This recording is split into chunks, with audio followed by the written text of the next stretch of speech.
So we now have, what are we at? 40 minutes or something, right? We have our manual cleaning, we have our automated endoscope, and now we're going to add the forced air or automated cycle here. That's going to happen for 10 minutes, or maybe there's other ones on the market that are a little bit shorter, but I think we're really sticking with that 10-minute. And that does create 100% of the time dry. No drips, no droplets, anything like that.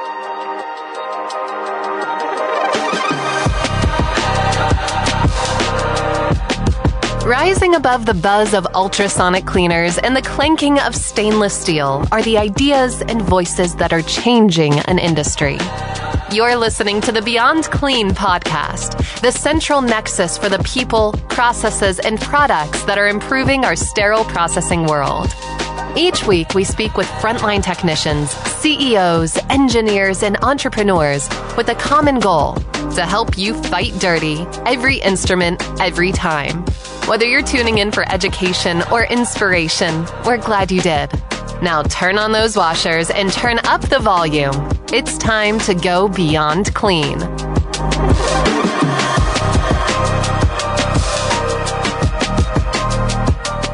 What's up, sterile processing universe, planet decontamination? You're listening to season 28 of the Beyond Clean podcast, episode 1. Bobby, historically, we have had blockbuster episode 1s. We start at that high level. We keep it going the whole season, but I mean, like, we start with one of the best interviews every single season, and this one is not going to disappoint. Yeah, I have no doubt. It's good to be back in studio with you, Hank, dusting off the old microphone. I've missed our listeners, missed spending some time with you. So yeah, it's going to be good to be back in this weekly rhythm. Talking about decontamination, we did surgery last season, which was really interesting because there's so many topics that we don't interface that much with in sterile processing. So if you didn't catch season 27, definitely go listen to it. It was a good conversation. This season, as we're stepping into Decontam, it's a planet we're a lot more familiar with. But again, starting off with kind of the curious quirks, we're going to be over in the endoscopy Decontam. So maybe something that our sterile processing folks haven't spent a lot of time talking about. Should be an interesting interview for sure. All right, well, hang with us. We'll be right back in studio with our guest today, Jill Berends, clinical specialist in Ambu endoscopy, Euro ENT. And we'll talk to you in just a bit.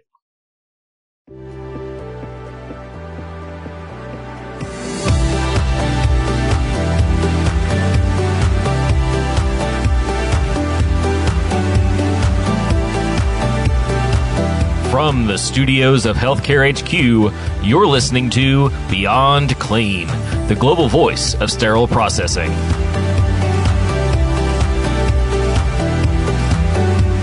We're in studio now with Jill Berends, clinical specialist at Ambu endoscopy, Euro ENT. And Jill, your name is probably not a new name to anybody that's been paying attention to Beyond Clean over recent years. You've done a lot of work with us and with Lisa McCown on the research side of things. You've been extremely supportive in the curriculum that we've developed along the way, from micro-credentials to podcasts and articles and whatnot. But just for anybody who may not know you, number one, welcome to the show. Number two, who are you? What's your story? Thanks for having me. I appreciate it, Hank. Yeah, it's been really fun to help and support some of the Beyond Clean. The micro-credential was amazing for anybody who wants to do it. Lisa is a fantastic teacher and mentor. The CDC letter was great to work with the Beyond Clean advisory group. And then my background.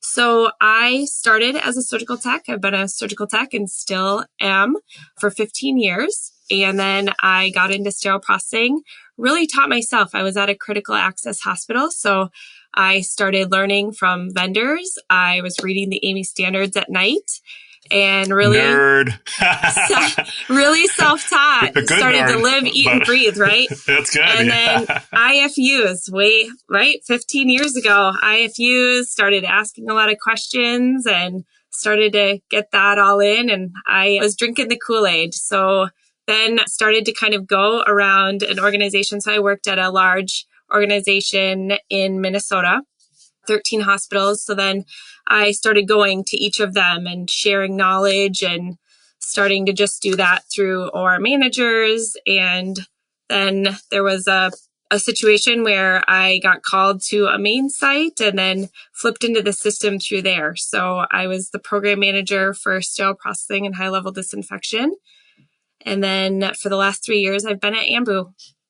And amongst that, I've, kind of done the credentials and I was going to ask you, what do you have? What have you gathered along the way? Yeah. Yep. So I did CST, which is the certification for surgical technology, and then CRCST, CHL, and then I got my CER, and I have my CSVP, the vendor partner. So when I came to Ambu, I got to get that.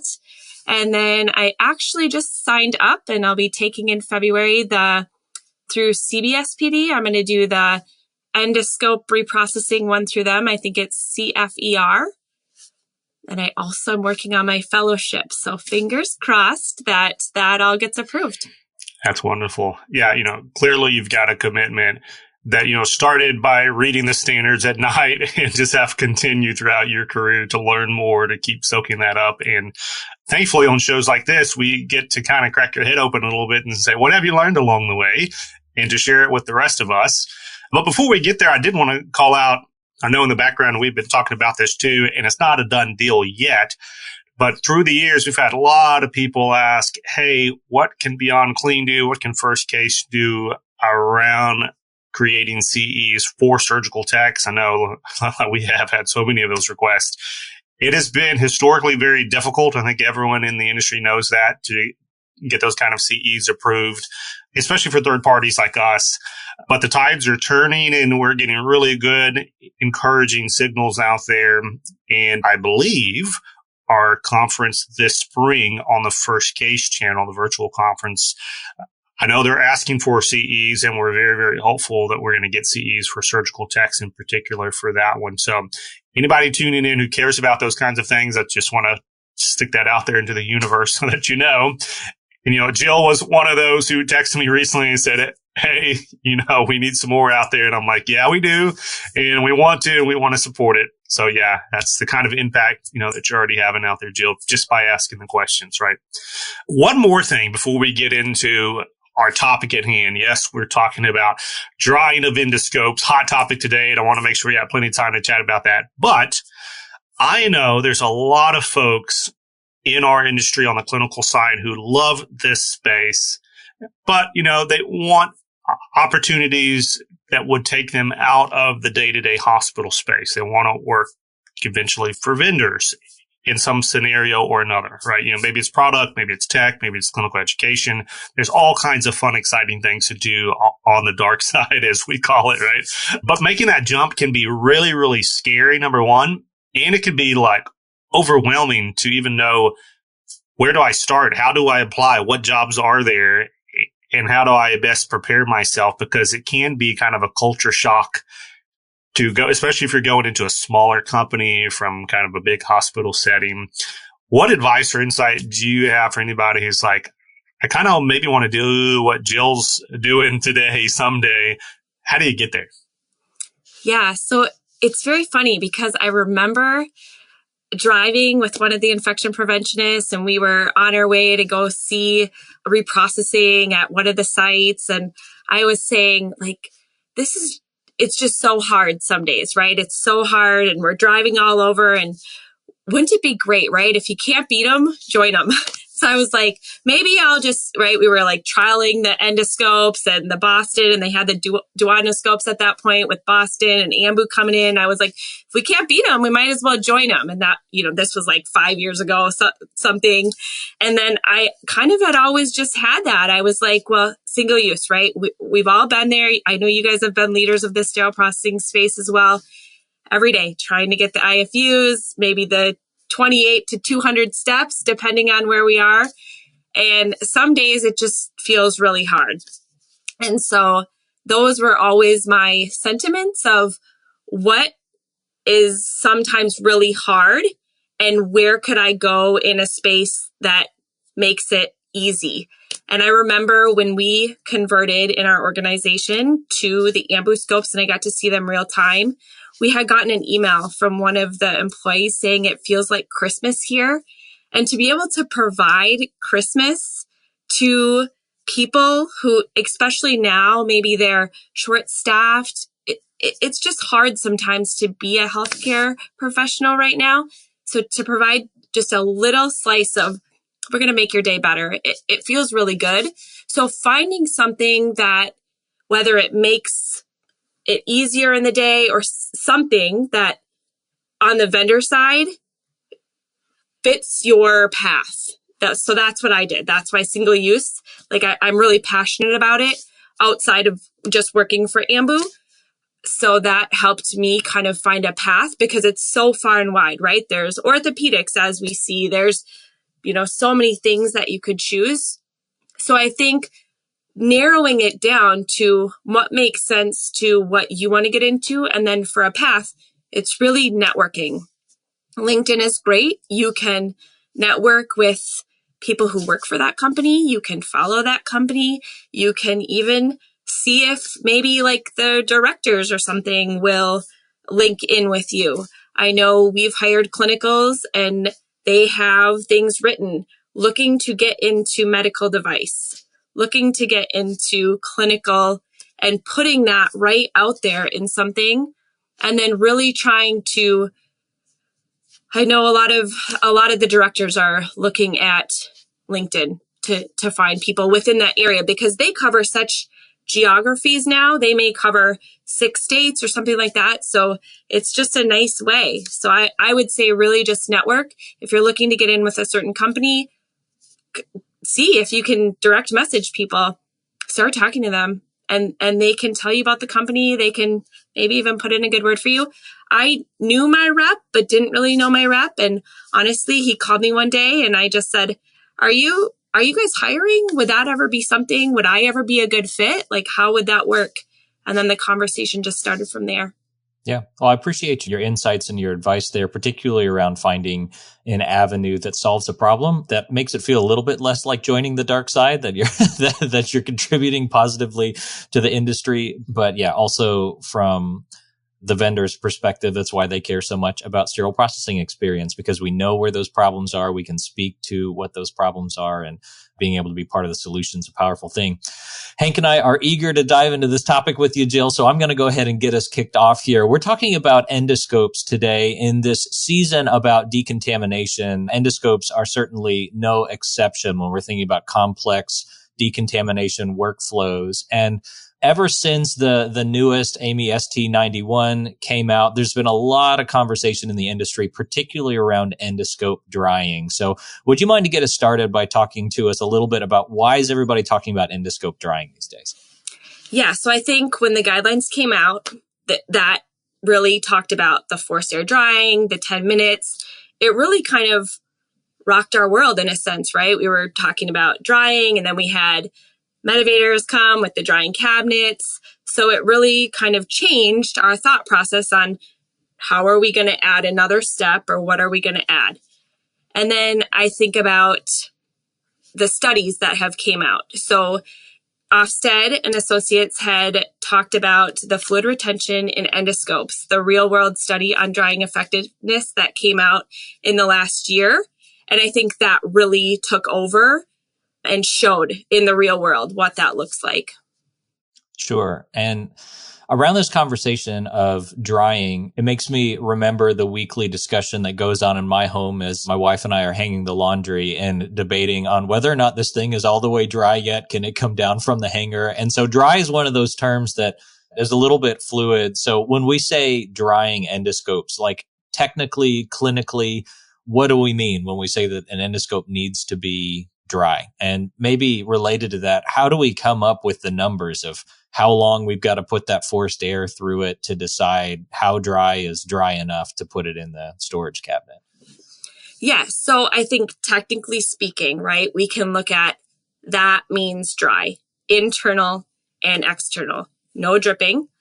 Current state, I think we've all grabbed that scope. We take our lint-free disposable cloth and wipe it all down, and it's dripping and it's wet, even though we've done the alcohol, the Medivator or the AER, anybody's that you use.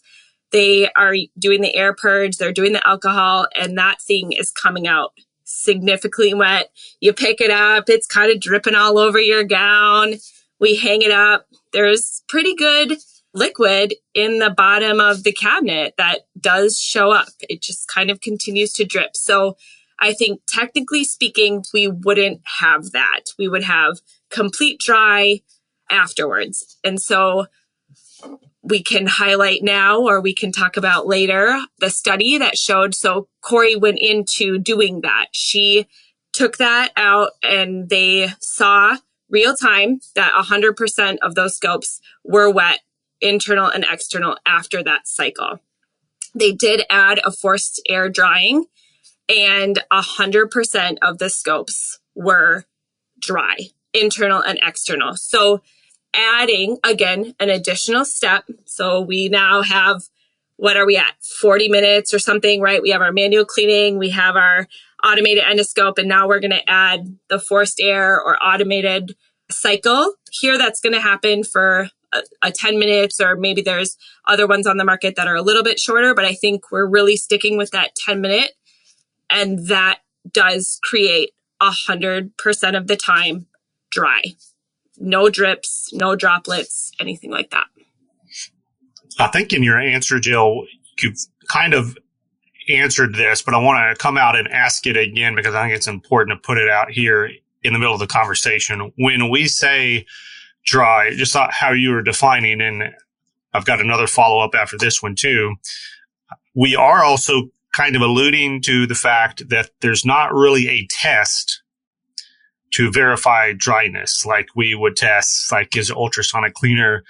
Is it actually ultrasonicating? Is rehabilitation happening? We got a TOSI test, for the washer to make sure that that's meeting all the parameters. But when we say it's got to be dry, you described two things. You described kind of a subjective test. I can see it's not dripping. If I were to wipe it, there's not moisture that's coming off. And then also there's a scientific side of thing that's been tested in previous validation tests that say this device and this process will equal dryness. And yet still for the clinician, there's no current test that they could do on an existing scope and say, boom, yep, it's dry. Am I understanding correctly? You're exactly right. Yes. Okay. Right. Okay. We're going to call this our black and white, our Beyond Clean today. We're going to call it black and white. But again, we're in gray zone in our SPD space. Again, we're in gray zone of that is dry according to all validations of the air purge. And they have the alcohol in there to assist with drying. And then when we think about, right, to your point, Bobby, the clothes, or when I take things out of my dishwasher that does have a drying cycle, it is dry. There's no drips, there's no droplets. And so, yes, thinking about that, we currently today don't have something that is like a TOSI that we can swab it on there, or we can put it through a channel and that channel comes out and it's blue or green or something, that there is no droplets. And going into the fact of why do we want that, right? And so I think that's a key piece that in the future, I'm hoping we can get there, because if we don't, we're continuing to allow, because we're only having these scopes, several of them, only high level disinfected, which allows for there to still be some microorganisms on there that then could fluff, as they call it, and cause biofilm and more microorganisms, because they have the right environment of moisture and other warm, dark, right? If we're talking internal channel, there's areas that are hard to clean in there, as we know, right? The studies have showed us that these are very hard to clean, no matter if we follow the IFUs or not. I'm glad that you brought that patient impact up, because for people who would be maybe new to the endoscopy space or new to the conversation, drying and sterile processing as instruments come out of the washer, it's really important. We want to put dry instruments into our steam sterilizers, but most of the conversation in the assembly side with instruments that are still a little bit wet have to do with staining, water spotting, the type of risks that we're talking about with hanging a high-level disinfected scope with moisture still inside of it. It sounds like has quite a bit more potential patient impact than just the dryness that we're talking about in sterile processing with our stainless steel forceps. Am I right?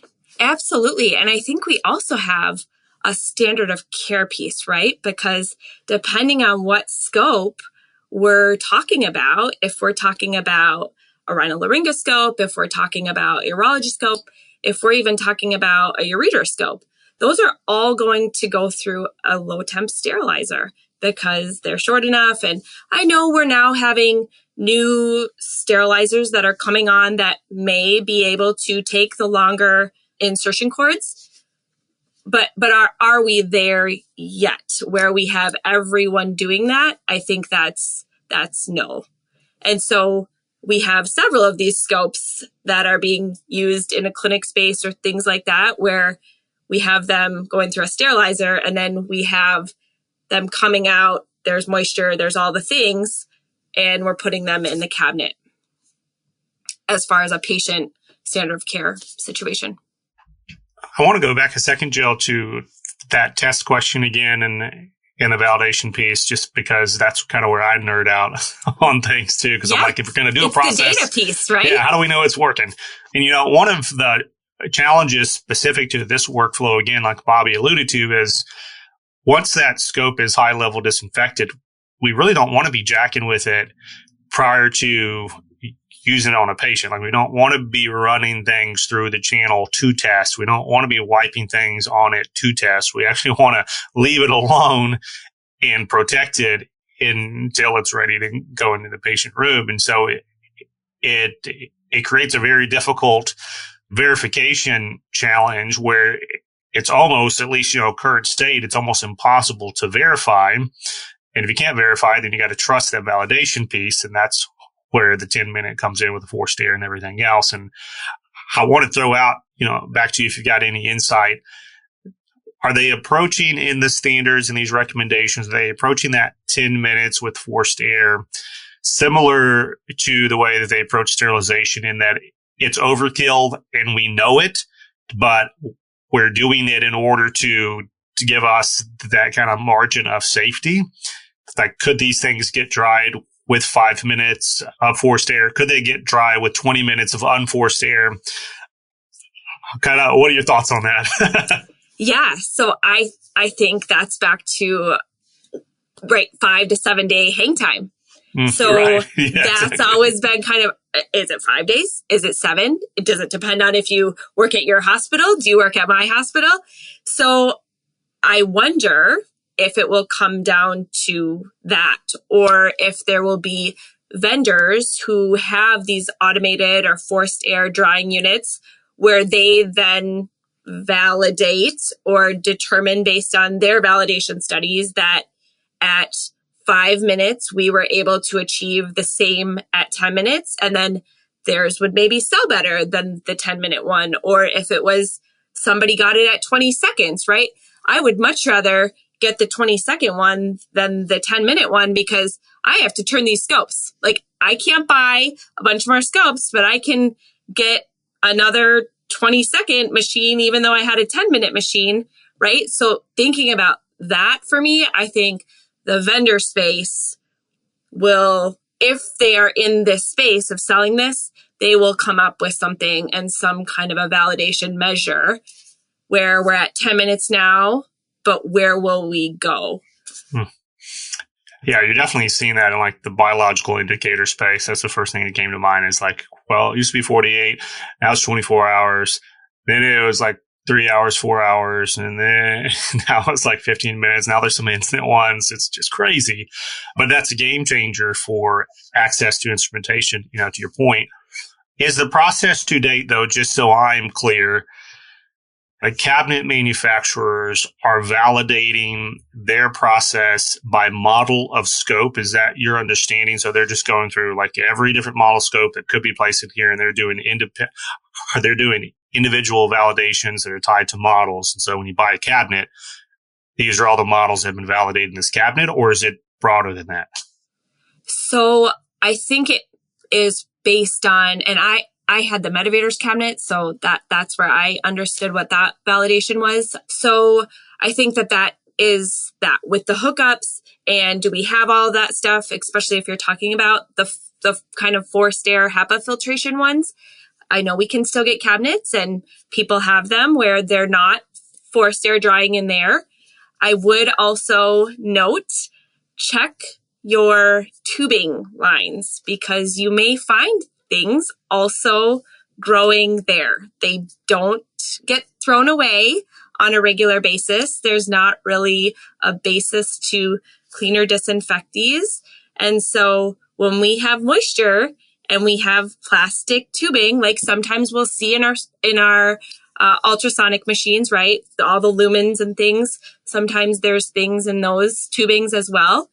So I think it's just one of those aspects of, I don't think we need to go disposable in everything, but how do we prevent having this bacteria or organisms grow in places where we have moisture? And SPD is where we're at with all the moisture and all the enzymes and all the things.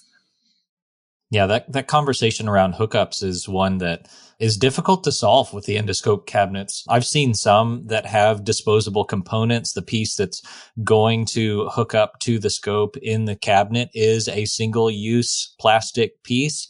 And that's frustrating because they're expensive. But at the same time, as we're thinking about these high-level disinfected scopes and the risks of cross-contamination of using the same hookup that's going from scope to scope to scope and never gets cleaned over a period of years or decades, that also is concerning. So I'm not sure what the right solution is there.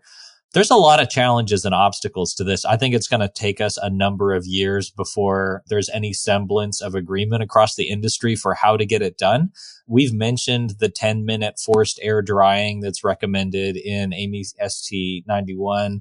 The extra caveat that I've seen that's given a lot of grief to folks is after that automated cycle, even if there's an alcohol flush and a dry time in it, we want to get that 10 minutes of forced air drying through the scope before it goes back to use on a patient. So the days of taking it directly out of the AER and carrying it straight to the room and using it in the next procedure, I don't want to say they're gone, but from a standards perspective, it's certainly not recommended anymore.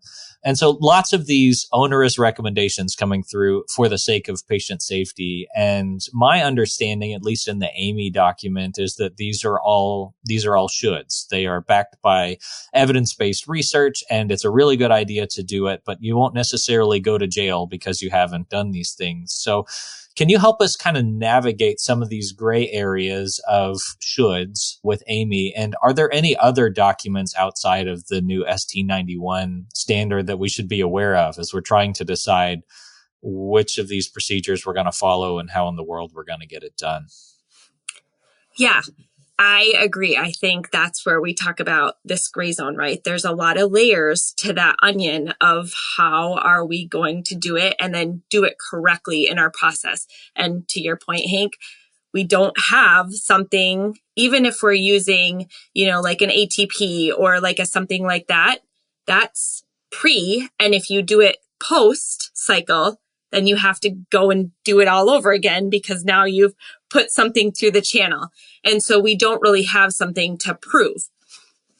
So I think thinking about what have we had in the last year, because I do think with the study, I know I've talked a lot about this study with Ofsted. I think having something that was done in a real world scenario like she did, she was at an actual hospital. Jill Holdsworth had helped with that. She's on the study.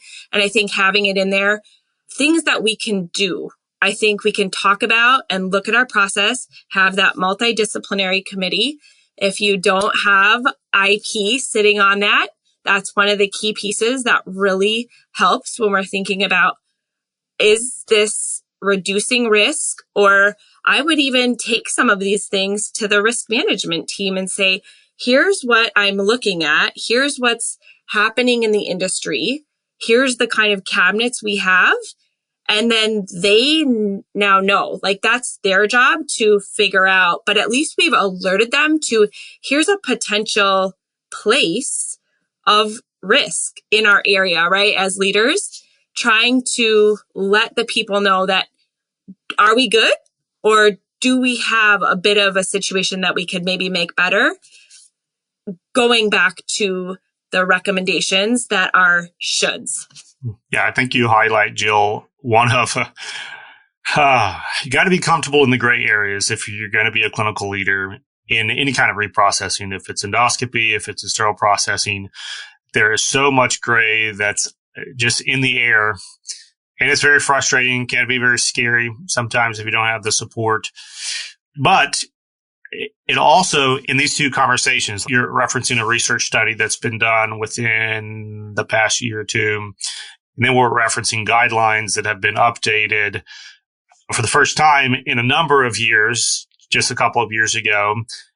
And what that shows is there's often a gap in what we know, what's trending, the new studies, the new white papers, the new technologies that are out there, to when our standards are finally updated to reflect some of that. And even then, they're not always updated to match exactly what the research said or what the manufacturers are arguing or what the data is. Like there's a consensus type of agreement that happens with the standards. And to Bobby's point, they're not always must. Sometimes they're should, sometimes they shall. And it's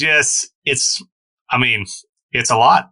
I guess that's not a question, but it goes back to what you're saying. I agree. Yeah. It's a lot. And like we talk about the layers of the onion and trying to, do we box ourselves in? Like to your point, we have musts and shoulds, and a lot of the people who sit on the AMI work groups have also been in our shoes and understand that we can't necessarily put ourselves in a box, or for if there's maybe not the substantial research, like we know that it's best practice.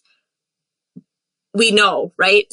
We know, but there's maybe not this substantial research. And so is there more of that could be done? I know we have a lot, like we have Michelle Alpha, we have Lawrence Muscarella doing great work. We have Ofsted and Associates. There's always good things, but again, that takes time.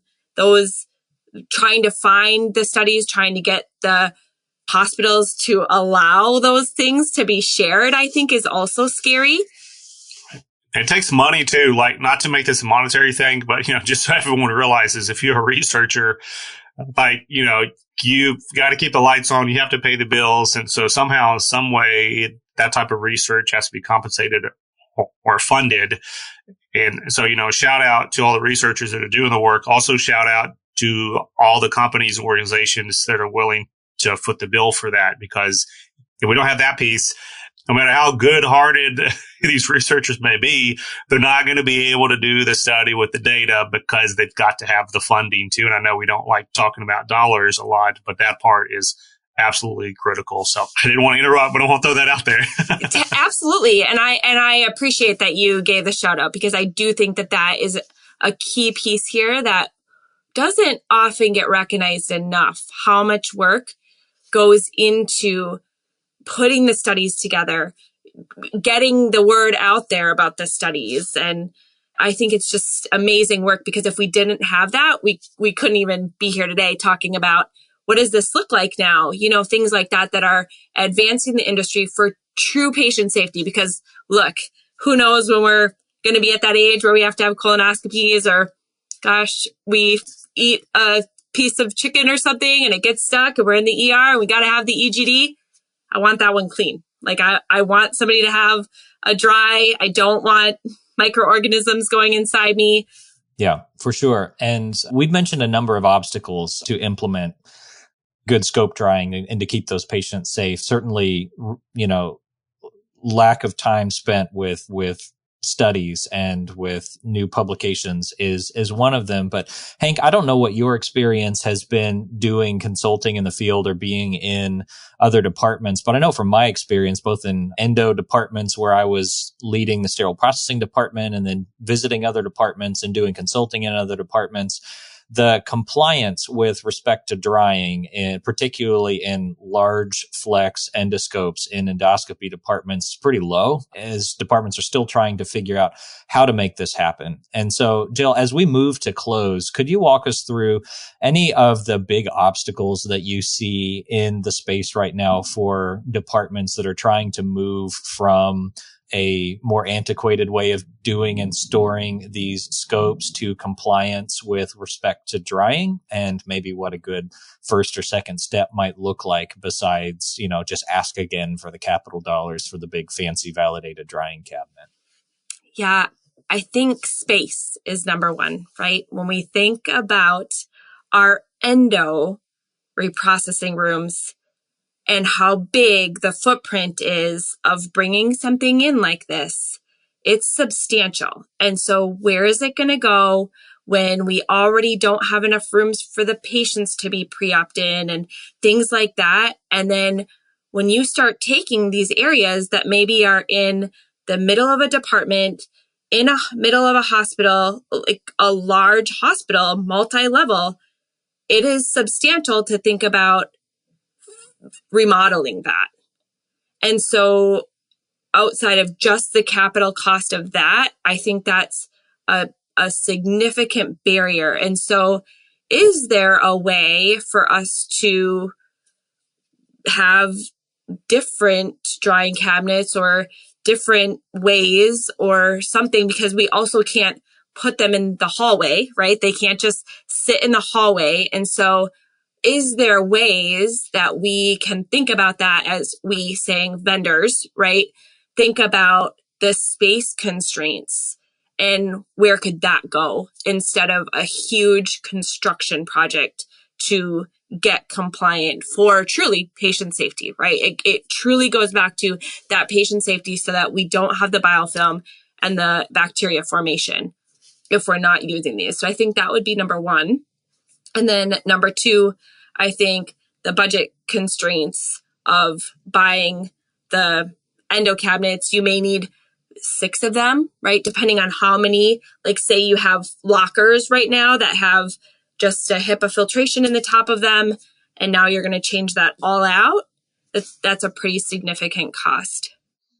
Yeah, and I'm glad that you made that clarification, because when we say forced air channel drying, that is different from the HEPA filtered cabinets, which is another one of the requirements in terms of conditions for storage. We want a well ventilated HEPA filtered cabinet so that the air around the scope, but what about the air that's going through the channels that's drying those channels out? And so I've even seen some facilities implement before they could get the cabinet or the space to get the cabinet, implement a forced air station where they'll hook it up to instrument air out right next to the cabinet, and it hangs there for 10 minutes and then moves inside. Again, not ideal. You have to think about how do you clean the connection to the scope? How do you keep it safe in the environment that it's in for those 10 minutes before it goes in the cabinet? You've got multiple touch points and handling it. So not ideal, but ways that people are trying to move in that direction. Jill, fantastic interview. Thank you again for coming on and sharing some of your knowledge with us. One of the things I really appreciated about your perspective today, coming from the vendor perspective and trying to figure out how do we solve these issues, really has gotten my mind turning towards what the future might look like as we have bright folks like yourself thinking about how do we solve the obstacles related to endoscope drying. So great job. Thank you for the interview. Jill, as people inevitably are going to have questions about how do they implement effective channel drying for their scopes in their facility, if they wanted to get in touch with you, what would be the best way for them to do that? You can go ahead and network with me on LinkedIn, and I am happy to DM back and forth with you, and then we can go from there. Thank you so much for having me. I really appreciate it. It's been a great conversation. All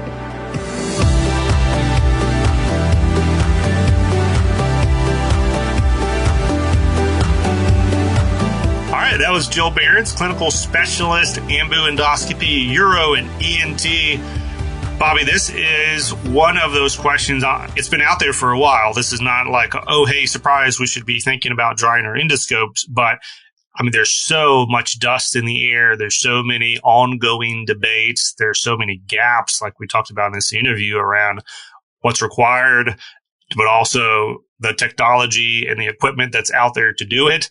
I mean, this is like the case study of the everyday challenge of sterile processing to get it right amidst the chaos. Yeah, and there's so many solutions that are being put forward out there. You know, some people are, even for these large diameter flex endoscopes, are pushing really hard towards sterilization because to solve the storage issue. There's the disposable scope solution, which hasn't really made its way into the large diameter flex world yet, probably because of how expensive they would be. But a lot of different thoughts on how do we keep this scope safe for use. And then there's the people, like we mentioned with the drying cabinets, that are trying to come up with no-touch solutions that are validated to get it all the way dry, and nobody handles that scope until the doctor's using it in the endoscopy suite. So a lot of different directions that the industry is pushing at the same time, which makes it a little confusing and hard to figure out from a decontamination perspective. What do we do if we don't have any of that equipment yet? Which is why I wanted to make sure we brought this topic up as we're talking about decontamination. So it answered some questions, but brought up more in my mind than we got answered. Definitely an interesting topic, though. I do want to go back to that call out, though, that we made about research. There's way more research that needs to be done. Like, we kind of named 3 or 4 folks that are out there doing it, but there's enough in this industry and around these topics to be researching 24/7, 7 days a week, with a lot more researchers and a lot more papers and studies coming out. God bless the ones that are out there working hard to do it, but they can only do so much. We just need more. We need more curious people. We need more funding for research. That's got to be a part of this puzzle.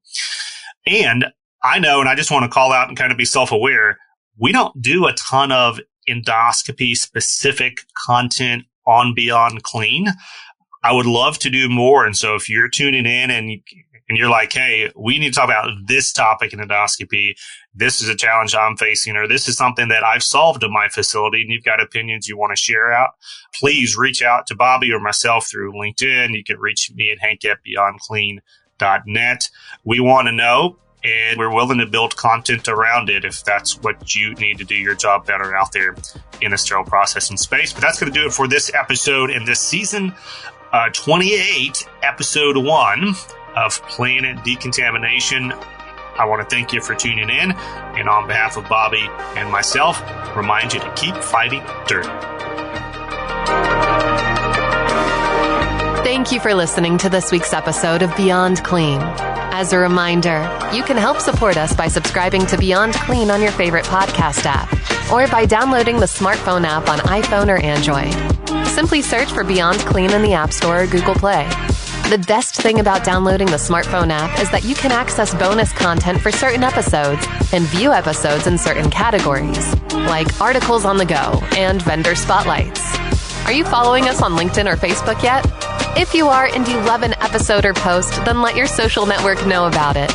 Like, comment, or share our posts along with your thoughts and keep the conversation going. If you have any topics or guests that you would like to recommend for a future episode, just send us an email to info@beyondclean.net. We look forward to hearing from you.